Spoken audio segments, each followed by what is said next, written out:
Sardis तक हम लोग आए थे, ठीक है। एंड नाउ 6th चर्च, ठीक है, फिलाडेल्फिया। फिलाडेल्फिया की कलीसिया है, और ये एक दूसरी कलीसिया है जिसके संबंध में कोई भी नेगेटिव बात, ठीक है, हमको देखने के लिए नहीं मिलती, ठीक है। दूसरी कलीसिया जिसके संबंध में हमें कोई भी डांट सुनने को नहीं मिलती, लेकिन एनकरेजमेंट मिलता है। हाँ, वार्निंग्स है कि प्रभु कुछ करने जा रहा है, ठीक है, प्रभु कुछ करने जा रहा है, या मसीह विरोधी लोग हैं वो कुछ करने वाले हैं, उनके लिए कलीसिया को पवित्र आत्मा तैयार करता है, ठीक है। तो वचन क्या कहता है? फिलाडेल्फिया के कलीसिया के दूत को, ये कौन है दूत? स्वर्गदूत, है ना कुंतल सिस्टर? कौन था दूत? याद करिए, मैंने क्या बताया था आपको, याद कीजिए शैली दीदी, क्या था दूत? दूत का मतलब क्या है? पास्टर, राइट, है ना। दूत का मतलब, हाँ, पौलुस ने कलीसिया को स्थिर किया है, इस कलीसिया का अध्यक्ष, ठीक है, पास्टर, बिशप, ठीक है, क्योंकि ये टॉप बॉडी होते हैं एक चर्च के, और परमेश्वर इनसे बात कर रहे हैं कि आप अपनी कलीसिया में इन बातों को रखें, ठीक है। जब पिछले कलीसियाओं को बात कर रहे हैं तो उनको बोल रहा है, डांट लगाते हुए कह रहा है कि आपको सुधारना है, लीडर्स, कलीसिया को आपको सुधारना है, मुझे सुधारना है ना, दीपक को सुधारना है ना, क्योंकि एज़ेकियल चैप्टर 33 में क्या कहता है? मैंने तुझे इस्राएल के घराने के ऊपर पहरुआ नियुक्त किया हुआ है, और यदि मैं कोई बात तुझसे कहूं दुष्ट के संबंध में और तू उसे ना चिताए, तो उसका खून का पलटा किससे लेगा? मुझसे लेगा, है ना। तो क्या कह रहा पवित्र आत्मा? किससे बात कर रहा है? पहरुए से, चरवाहे से, पास्टर से, बिशप से, प्रेस्बिटर से, अध्यक्ष से। Whosoever is अध्यक्ष, कोई भी हो, मैं ऐसा ना सोचे मैं शैलन दीदी के ऊपर बात करूं, मैं एक यूनिवर्सल बात कर रहा हूं, राइट, यूनिवर्सल बात। छतरपुर का अध्यक्ष मिस्टर जयराज ब्राउन, नगांव का अध्यक्ष शैलन दीदी, मैं पादरी होने के नाते पास्टर दीपक, क्रिश्चियन हॉस्पिटल में मिस्टर जॉन विल्स, ठीक है, इनसे पवित्र आत्मा बात कर रहा है। और क्या कह रहे हैं यहां फिलाडेल्फिया की कलीसिया के दूत को लिखते हुए? अपनी इंट्रोडक्शन दे रहा है ना। इंट्रोडक्शन में प्रभु क्या कह रहे हैं अपने बारे में? सब लोग साथ में, जो पवित्र, सत्य और दाऊद की कुंजी को रखता है। पवित्र, होली वन इज यीशु मसीह, है ना। होली ऑफ होली इज यीशु मसीह।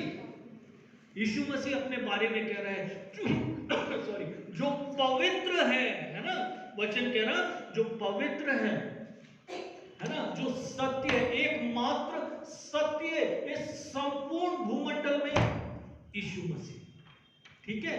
उसके अलावा और कोई दूसरा नहीं। वो सब कैमोफ्लाज है ना, छलावरा है, वो छलावरण है। वो जो कहते हैं कि हम झूठ नहीं बोलते, जो कहते हैं हम झूठ नहीं बोलते, ये सबसे बड़ा झूठ है कि हम झूठ नहीं बोलते, हम हमेशा सच बोलते हैं। लेकिन एक मात्र सार्वभौमिक सत्य यह है कि यीशु मसीह ही सत्य, क्योंकि वो कहता है ना, मार्ग, सत्य और जीवन मैं ही, without him no one else, ठीक है। उसके बाद एक और एक बात आ रही है इसी से एसोसिएटेड, इसी से जुड़ी हुई, क्या है? जो क्या रखता है? दाऊद की कुंजी। दूसरे शब्द में, जो दाऊद का मूल है, एक स्थान पे कहता है ना, जो दाऊद का मूल है, जो दाऊद के अधिकार को अपने हाथ में लेता है। कुंजी जब भी शब्द आपको प्रकाशित वाक्य की किताब में कहीं पर भी दिखाई दे, हमेशा अथॉरिटी है, हमेशा अधिकार है। कुंजी दरवाजा बंद है, जिसके पास राइट्स हैं उस ताले को खोलने के लिए, जिसके पास अधिकार है उस ताले को खोलने के लिए, वो ही ताले को खोल सकता है। और यीशु मसीह के पास हम यहां पर देखते हैं अधिकार है ना। हम लोग गॉस्पेल ऑफ मैथ्यू चैप्टर 28-20 में देख रहे थे कि जगत का सारा, पृथ्वी और जगत का सारा अधिकार मुझे दिया गया, प्रभु यीशु मसीह कहते हैं।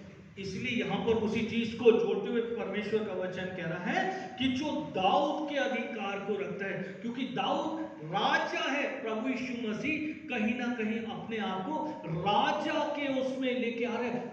अधिकार है ना, दाऊद के वंश में राजा उत्पन्न होंगे। पिछले समय में हम देख रहे थे, now he is a king. वो सेक्टर, वो न्याय का राजदंड अपने हाथ में रखता है, उसका हक है। उसके बाद जब हम आते हैं तो क्या अथॉरिटी है यीशु मसीह के हाथ में? क्या अथॉरिटी है? क्या कह रहा परमेश्वर का वचन कि जिसके खोले हुए को कोई बंद नहीं कर सकता, राइट। उदाहरण के लिए यदि एक आशीष यीशु मसीह खोल दे तो शैतान को हक नहीं है कि वो उसको बंद कर सके। और यदि एक आशीष आपके व्यक्तिगत जीवन की प्रभु यीशु मसीह बंद कर दे, वो ठहरा दे, नहीं तो नहीं। हम लाख फड़फड़ा ले, कुछ भी कर ले, नहीं। यहां पर वचन क्या कह रहा है? जिसके खोले हुए को कोई बंद नहीं कर सकता और बंद किए हुए को कोई खोल नहीं सकता। जिसके पास दाऊद की कुंजी है, जिसके पास दाऊद का सेक्टर है, राजदंड है दाऊद का, वो क्या कह रहा है कि मैं तेरे कामों को जानता हूं। ठीक है, फिलाडेल्फिया, मैं तेरे कामों को जानता हूं। नौगांव की कलीसिया, मैं तेरे कामों को जानता हूं। क्रिश्चियन हॉस्पिटल छतरपुर, मैं तेरे काम को जानता हूं। और उसके साथ साथ BMMS छतरपुर भी, मैं तेरे कामों को जानता हूं। इंडिविजुअल वे में आप अपने लिए इस बात को रख सकते हैं, प्रभु तू मेरे कामों को जानता है। इंडिविजुअली प्रभु आपसे कहता है कि मैं तेरे कामों को जानता हूं। What are the good deeds of Church of Philadelphia? कौन सी ऐसी अद्भुत बातें वो फिलाडेल्फिया के संबंध में कहता है? वो कहता है कि मैं तेरे कामों को जानता हूं, देख मैंने तेरे सामने एक बड़ा द्वार खोल के रखा है। और उसके बाद प्रभु का वचन कहता है जिसे कोई बंद नहीं कर सकता। तेरी सामर्थ थोड़ी सी है, तेरी स्ट्रेंथ जो है वो बहुत लिमिटेड है, तेरे पास रिसोर्सेस बहुत थोड़े से हैं, लेकिन प्रभु का वचन कहता है फिर भी तूने मेरे वचन का पालन किया और मेरे नाम का इनकार नहीं किया। What is this thing? आप क्या समझ सकते हो इससे? परमेश्वर का वचन कह रहा है तेरी स्ट्रेंथ बहुत थोड़ी है। यदि नौगांव की कलीसिया से प्रभु कहे कि तुम्हारी strength, You are very less in numbers, ठीक है, और इसमें प्रभु से सच में प्यार करने वाले कितने लोग होंगे जिन्हें प्रभु की फिक्र होती है, राइट? परमेश्वर का वचन क्या कह रहा है? तुम बहुत थोड़े हो नंबर्स में, तुम बहुत सामर्थ में बहुत थोड़े हो, राइट? परमेश्वर का वचन कहता है फिर भी तुमने मेरे वचन का पालन किया और इनकार नहीं किया। परमेश्वर के वचन के फैलाव में चर्च, इसका मतलब यह है परमेश्वर के वचन का प्रचार अन्य जातियों में करना, जो जिम्मेवारी gospel of Matthew chapter 28 verse 20 कहता है, go and preach the gospel in entire nation. तुम जाओ और सारे जगत के लोगों को, सारी जातियों को सुसमाचार सुनाओ। सुसमाचार सेवकाई में चर्च ऑफ फिलाडेल्फिया ने कमी नहीं रखी, भले ही वो नंबर्स में, भले ही वो संख्या में थोड़े थे, दुर्बल थे, कमजोर थे, फाइनेंशियली अनफिट थे, परमेश्वर का वचन कहता है कि उन लोगों ने परमेश्वर के वचन के प्रचार के साथ किसी भी प्रकार का कोई समझौता नहीं किया। They did so well, so well, so well. उन्होंने बहुत अच्छे के वचन कहता है कि तुमने मेरे वचन का पालन किया और मेरे नाम का इनकार नहीं किया। मैं बार बार आपसे कहता हूं, और विशेषकर जवानों से, चाहे मैं जहां जाऊं, चाहे मैं छतरपुर में भी रहूं, चाहे मैं यहाँ रहूं, चाहे मैं मेरे डिपार्टमेंट में काम कर रहा हूं, मैं हर जगह एक बात क्रिश्चियंस को बहुत बोल्डली बोलता हूं कि समझौता मत करो, समझौता मत करो अपने जीवन के साथ, समझौते का जीवन अपने जीवन में मत रखो। यदि आप चाहते हो आप बादलों पर उठाए जाओ, तो समझौते का जीवन छोड़ना पड़ेगा। समझौते का जीवन ना करना थोड़े समय के लिए पेनफुल है। कल मैं एक गवाही को सुन रहा था, कल मैं ड्यूटी पे था, थोड़ा कम काम था, मैं गवाही को सुन रहा था यूट्यूब पर। एक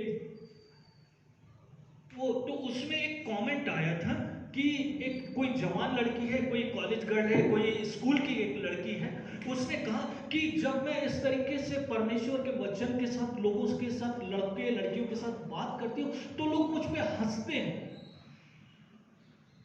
तो कल सुबह जब मैं यहाँ पर प्रीच कर रहा था तो मैंने इस बात को बोला था कि जो हंसना मजाक है ये थोड़ी देर का है। ये हंसना जो हमको ग्लानि बर्दाश्त करना पड़ती, बेइज्जती बर्दाश्त करना पड़ती समझौता ना करने के कारण, ये थोड़ी देर का है। लेकिन दोजख की आग क्या है? इटर्नल है। हंस लो, समझौता कर लो, कुर्सियों की होड़ा होड़ी में समझौते कर लो, लेकिन ये थोड़ी देर का है। जितना मजाक उड़ाना उड़ा लो, वो थोड़ी देर का है। लेकिन दोजख की आग जो है वो इटर्नल है। उस कॉन्सिक्वेंस से बचना चाहिए। और चर्च ऑफ फिलाडेल्फिया ने ये नहीं किया। परमेश्वर का वचन कहता है उन्होंने सुसमाचार का, वचन का अच्छे से पालन किया और उसका इनकार नहीं किया। ये हमारे व्यक्तिगत जीवनों में होना चाहिए कि हम सुसमाचार की अवहेलना ना करें, हम सुसमाचार को प्रमोट करें, हम सुसमाचार के फैलाव को प्रमोट करें। यदि हम ये सोचेंगे कि कलीसिया उससे बच जाएगी, हम अपने आप को रिजर्व करके रख लेंगे, इट वोंट वर्क। तो नौगांव की कलीसिया उठाई नहीं जाएगी। यदि नौगांव की कलीसिया चाहती है प्रभु यीशु मसीह आए और बादल यहां पर फट जाए और प्रभु हमें आता हुआ दिखाई दे, तो उसके लिए नौगांव को सताओ से तो गुजरना पड़ेगा, समझौता नहीं करने का। उसके आगे कहता है, देख मैं शैतान के उन सभा वालों को तेरे वश में कर देता हूं जो यहूदी बन बैठे हैं वरन झूठ बोलते हैं। वो है, मैंने पिछले समय में इस चीज को लेते हुए गया था। एक चर्च के बारे में प्रभु का आत्मा बात करता है, ठीक है, आप उसको देख लो, स्मरणा की कलीसिया को देख लो।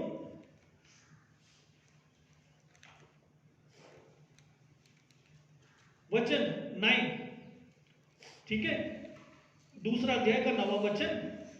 प्रभु का वचन कहता है कि मैं तेरे क्लेश, तेरी दरिद्रता को जानता हूं, परंतु तू धनी है। जो लोग अपने आप को यहूदी कहते हैं, है ना, स्मरणा से भी क्या कह रहा है?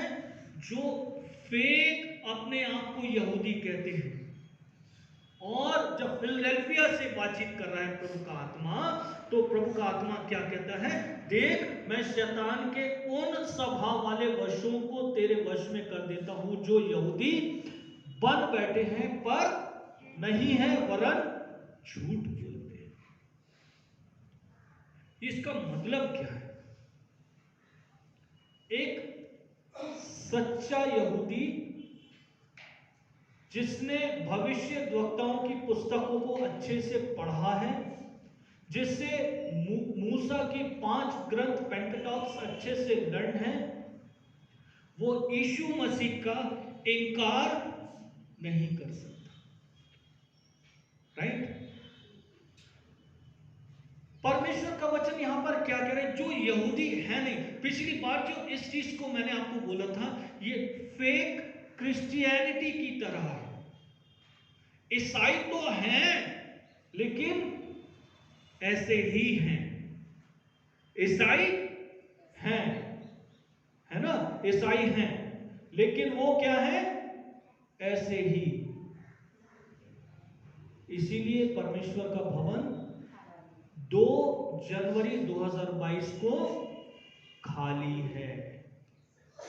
एलिशबा क्या कह रही थी? 10 बजे का चर्च रखिए।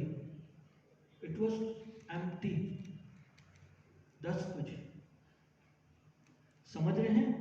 और ये मेरे लिए कोई आनंद की बात नहीं है, मेरे लिए बहुत दुख का कारण है कि 10 आवर्स पे, 1000 आवर्स पे जब हम चर्च शुरू कर रहे हैं तो हमारा चर्च खाली है।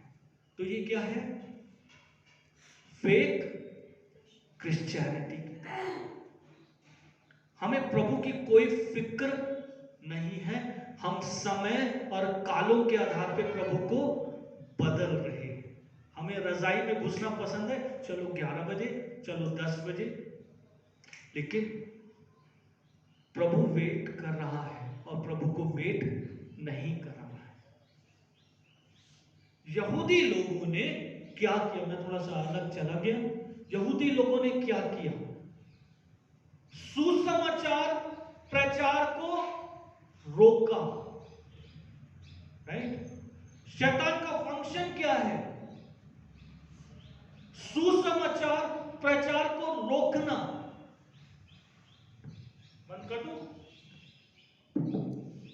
सुसमाचार का जो नींव है, पुनरुत्थान की सामर्थ, यीशु मसीह का जी उठना, संसार ने उसको बदल दिया, है ना? और क्या बोला कि प्रभु यीशु मसीह तो मरा ही नहीं, क्रूस पर चढ़ाया ही नहीं गया, खुदा ने किसी और को उस रात में, किसी को जेल खाने में भेज दिया था, बदल दिया, संसार ने बदल दिया, इसलिए माइक ऑफ कर दिया, बात में जैसा।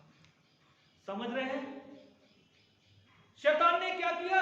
ईसाइयों को कोकून में डाल के धर दिया कि सुसमाचार प्रचार ना हो। सुसमाचार प्रचार होगा तो कलीसिया पे विपत्ति आएगी, बंद करो, हम विपत्ति नहीं झेल सकते।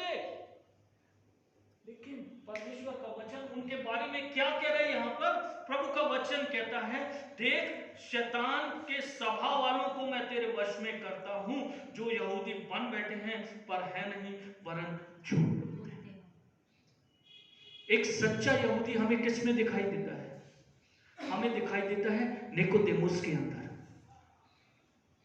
He was a Pharisee. परमेश्वर के वचन की अच्छी समझ रखता है, ज्ञानवान है, लेकिन जब यीशु मसीह गैलिली में काम कर रहा है तो वो देख रहा है और उसको पता चलता है, उसको समझ आती है कि ये साधारण इंसान नहीं हो सकता, ये जिस तरीके से बातचीत करता ये साधारण नहीं हो सकता, ये कुछ और है। पहुंच गया रात में प्रभु से वचन सीखने के लिए कि एक व्यक्ति दोबारा जन्म कैसे ले सकता है। परमेश्वर का वचन ऐसे लोगों को जो परमेश्वर के वचन के प्रसार में रुकावट का कारण है, परमेश्वर उनको फेक यहूदी कहता है। परमेश्वर का वचन उन्हें फेक क्रिश्चियन कहता है। एक यूनिवर्सल रिस्पॉन्सिबिलिटी जो चर्च की है, Gospel of Matthew chapter 28 verse 20, great commission, great commandment नहीं, सॉरी, ग्रेट कमीशन, वो पूरा होना है, लेकिन जो उसमें रुकावट है, परमेश्वर का वचन कहता है he is a fake Christian। बुरा ना मन में, थोड़ा स्ट्रेट फॉरवर्ड बात कर रहा हूं आपसे। और पर प्रभु का वचन कहता है, देख,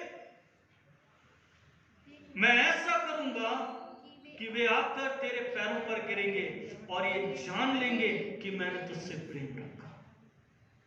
उन्हें समझना ही पड़ेगा, उन्हें जानना ही पड़ेगा इस बात को कि एक दिन मैं ऐसा करने वाला हूं। उसके बाद प्रभु का वचन क्या कहता है?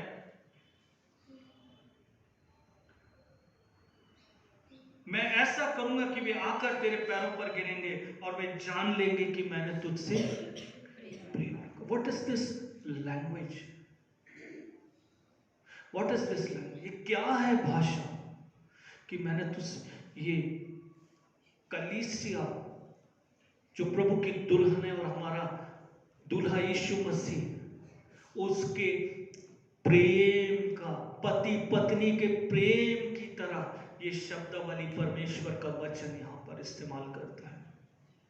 कलीसिया के प्रति यीशु मसीह का प्रेम, राइट? मैंने तुझसे प्रेम रखा, है ना? उसके बाद क्योंकि 10वें वचन का जो शुरुआती लाइन है वो क्या कह रहा है कि तूने मेरे वचन को थामा। ये कवनेंट है, ये वाचा है परमेश्वर की, ये परमेश्वर की वाचा है, ये यीशु मसीह की वाचा है जो उसने हमारे साथ स्थापित की है। विवाह के समय में प्रतिज्ञाएं बोली गई हैं, वी विल डू सो। पति पत्नी ने हाँ और आमीन बोला है, और दुल्हन जो है, जो ब्राइड जो है, पत्नी, उसमें विश्वास योग्य पाई गई है। She is found loyal to her husband. जब मैं इसको देख रहा था मेरा ध्यान थोड़ा सा जर्माया चैप्टर 2 में गया। देखिए उसको, जर्माया चैप्टर 2 क्या कह रहा प्रभु का वचन।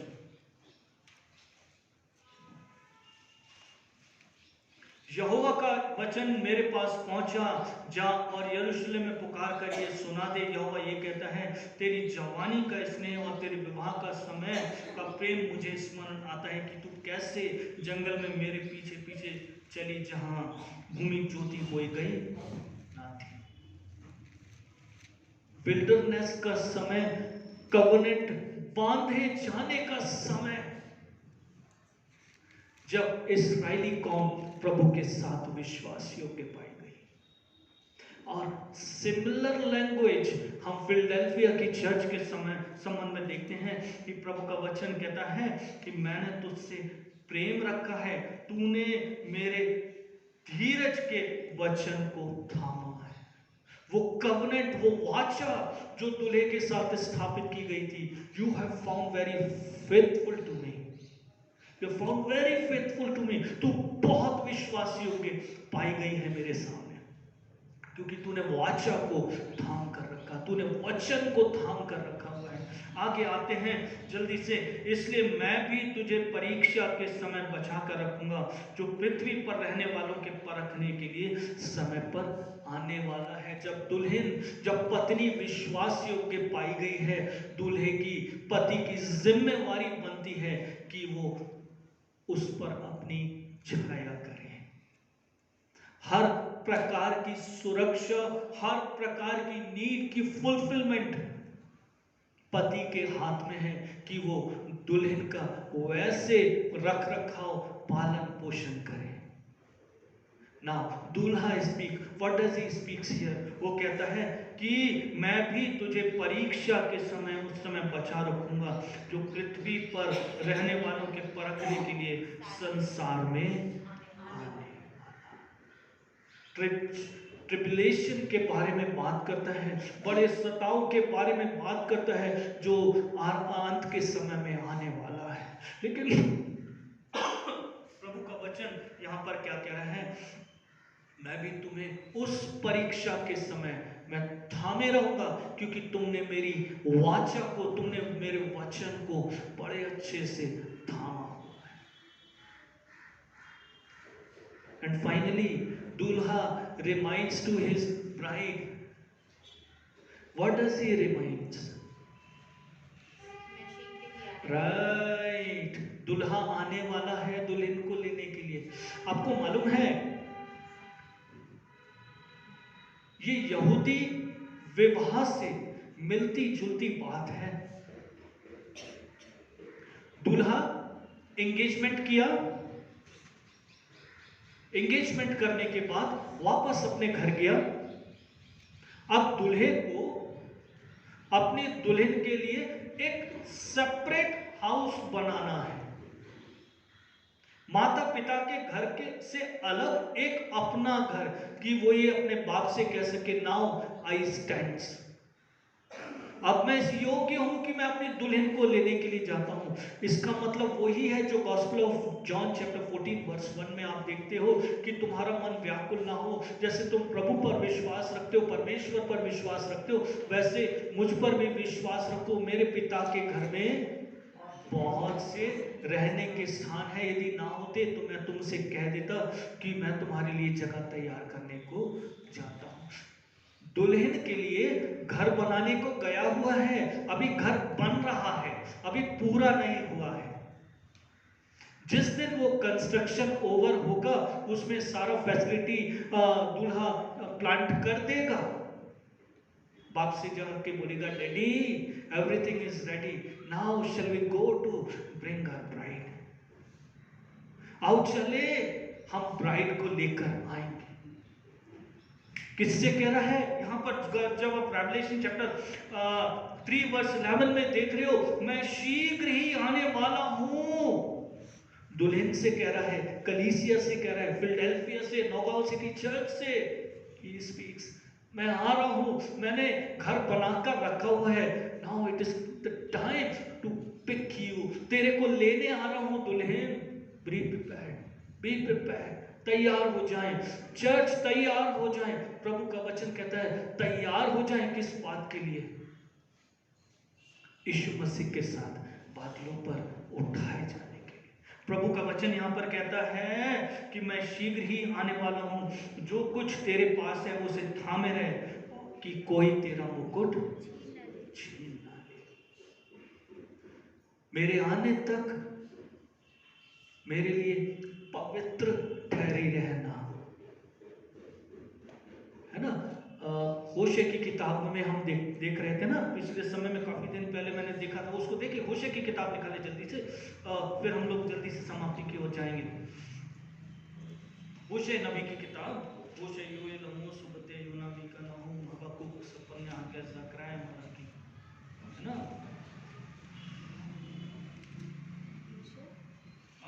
Chapter I'll tell you, 1 sec.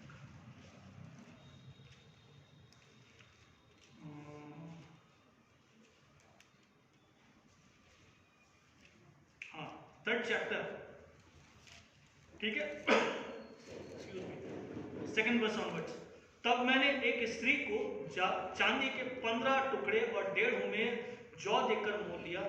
मैंने उससे कहा, तू बहुत दिन तक मेरे लिए ठहरी रहना और ना तो छिनाला करना और ना किसी पुरुष की स्त्री हो जाना, और भी मैं भी तेरे लिए ऐसा ही कर।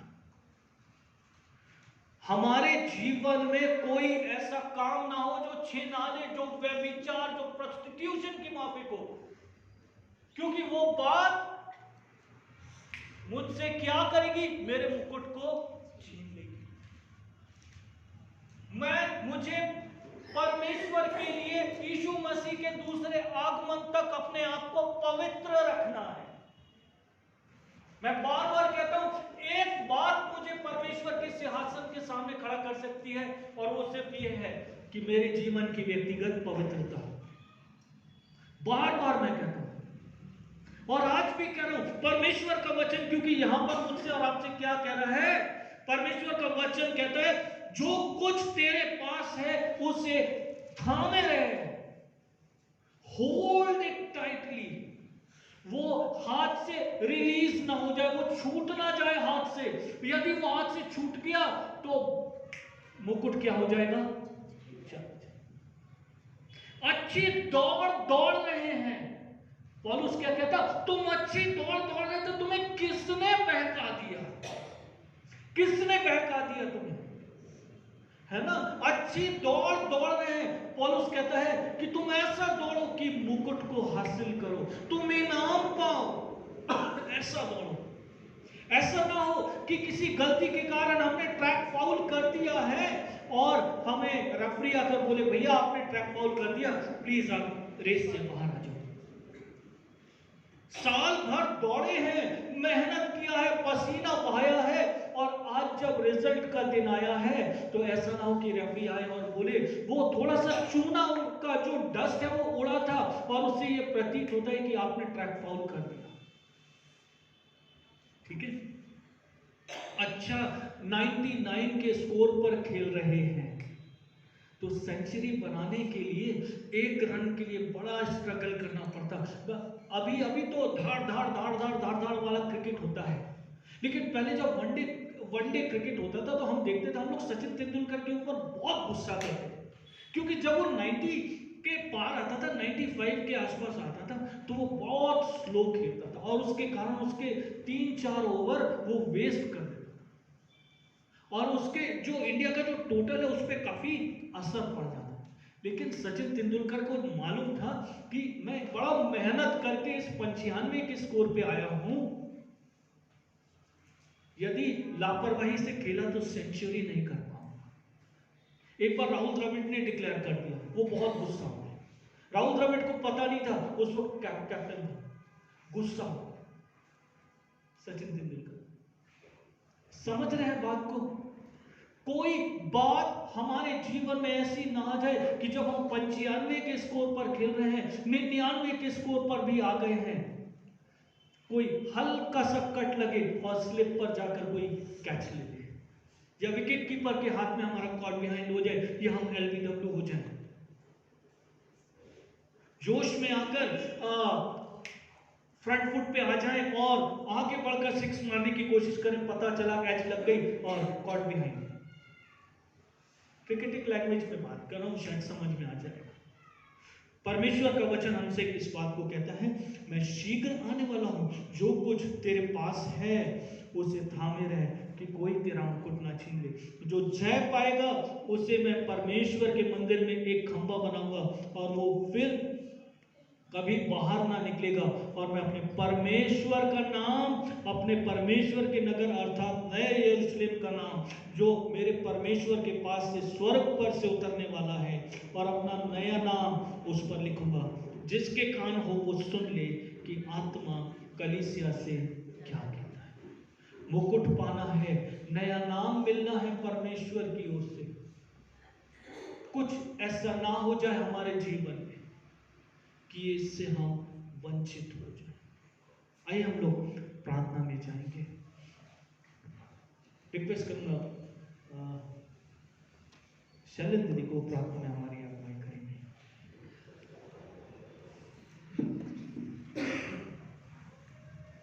हालेलुया, धन्यवाद धन्यवाद धन्यवाद परमेश्वर। एक बार फिर आपके चरणों में आते हैं, जैसे धन्यवाद देते हैं पिता परमेश्वर इस समय के लिए। पिता परमेश्वर कि आपने हम सबों को ये जीवन दिया पिता परमेश्वर, कि पिता परमेश्वर आपके प्रथम रविवार में पिता परमेश्वर आपके भवन में आ सके।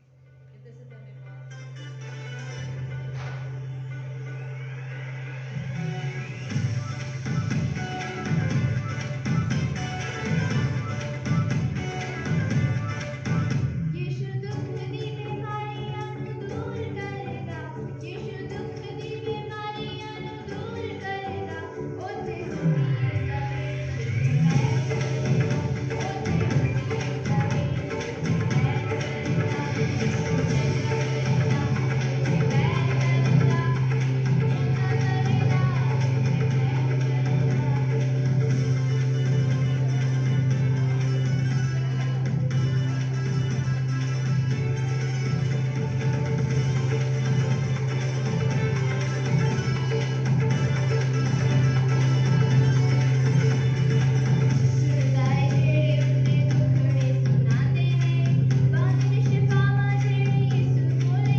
और उसे धन्यवाद करके तोड़ी और कहा, ये रोटी है जो मेरी देह है, लो और इसे खाओ। ये रोटी प्रभु की देह है, लो और इसे खाओ।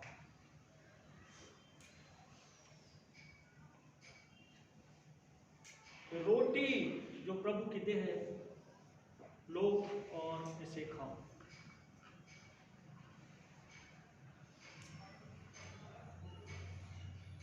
जब ये रोटी आपको मिल जाती है, मैं आपसे निवेदन करूंगा सब लोग साथ में इसको लें, ताकि ये हमारी आत्मिक एकता की एक पहचान होने पाए।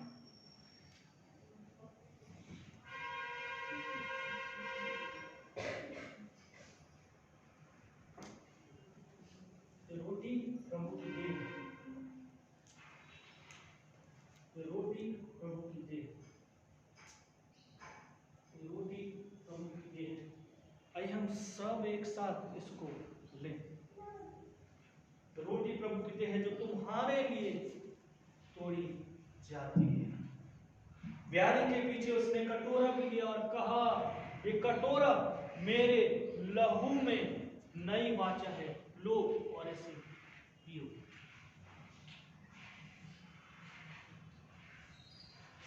ये कटोरा प्रभु के लहू में नई वाचा है, ये न्यू कवनेंट है, लो और इसे पियो।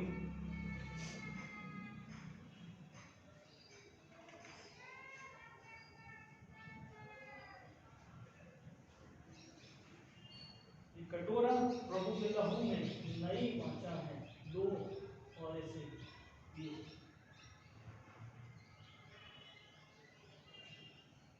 एक साथ एकता को स्थापित करते हुए हम सब एक साथ इस कटोरे को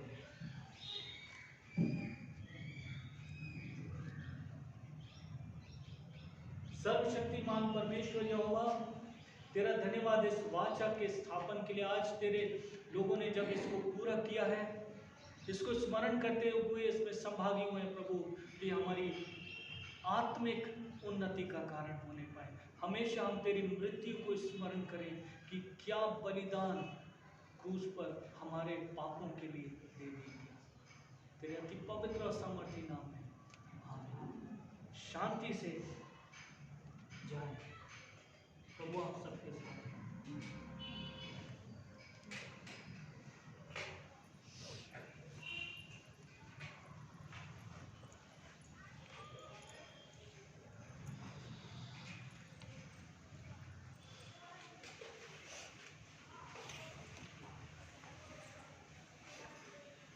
रेस्ट ऑफ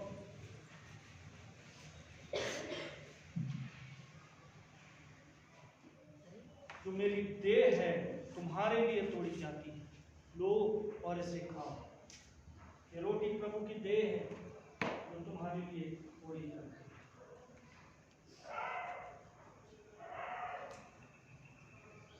रोटी प्रभु की देह,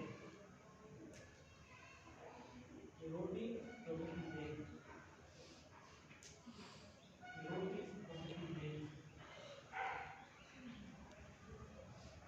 आइए हम सब एक साथ इस रोटी को लें। ब्यारी के पीछे उसने कटोरे लिए और कहा, ये कटोरा मेरे लहू में नई वाचा है, लो और इसे पियो।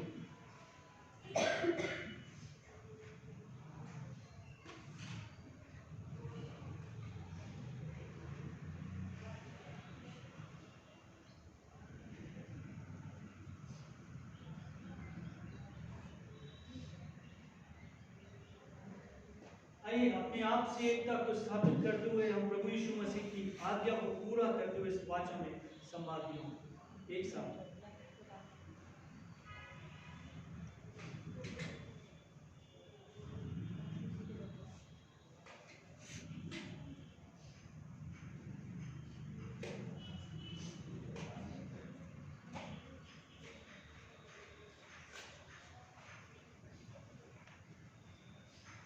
शांति से जाओ, प्रभु आप सबके साथ। आइए हम अपने स्थानों पर